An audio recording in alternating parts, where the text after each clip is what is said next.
বৈধভাবে আন্তর্জাতিক phone call আদান প্রদানে শৃঙ্খলা আনা ও রাজস্ব ফাঁকি রোধে 2015 সালে বিটিআরসির অনুমোদনে 7টি আইজিডব্লিউ প্রতিষ্ঠান নিয়ে চালু হয় আইওএফ।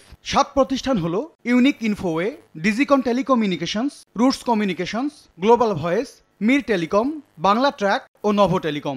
এর মধ্যে সালমান এফ রহমানের প্রতিষ্ঠান গ্লোবাল ভয়েস।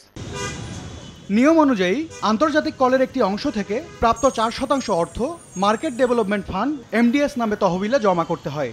2024 সালের ডিসেম্বর পর্যন্ত আইজিডব্লিউ খাত সংশ্লিষ্ট মার্কেট ডেভেলপমেন্ট এক্সপেন্সের নামে ফান্ডে জমা হয় 631 কোটি টাকা। বিটিআরসি বলছে এই ফান্ড থেকে এরই মধ্যে 625 কোটি 83,52,456 টাকা খরচ হয়েছে। এই টাকার অন্তত 95% বেক্সিমকো কম্পিউটার্স লিমিটেড নামের অ্যাকাউন্টে ঢুকেছে, অথচ বেক্সিমকো কম্পিউটার্স নামে কোনো আইজিডব্লিউ লাইসেন্স নেই। এই অবস্থায় নিয়ন্ত্রক সংস্থা বিটিআরসি মনে করছে এই বিপুল অর্থ ব্যয়ের স্বচ্ছতা নেই। এরই পরিপ্রেক্ষিতে অনিয়মের অনুসন্ধান এবং মামলার সিদ্ধান্ত নিয়েছেন তারা।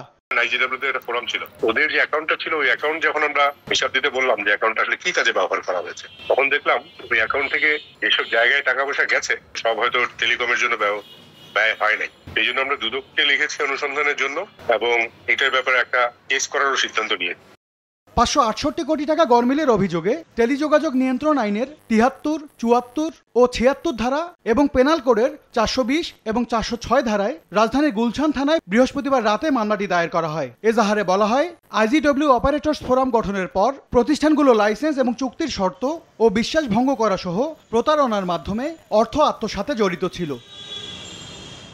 এ বিষয়ে আইজিডব্লিউ অপারেটরদের সংগঠন আইওএফ এর সঙ্গে যোগাযোগ করা হলে জানানো হয় পরবর্তীতে আইনজীবীর মাধ্যমে তাদের অবস্থান তুলে ধরবে সংগঠনটি। এম এস আরিফিন, সময় সংবাদ, ঢাকা।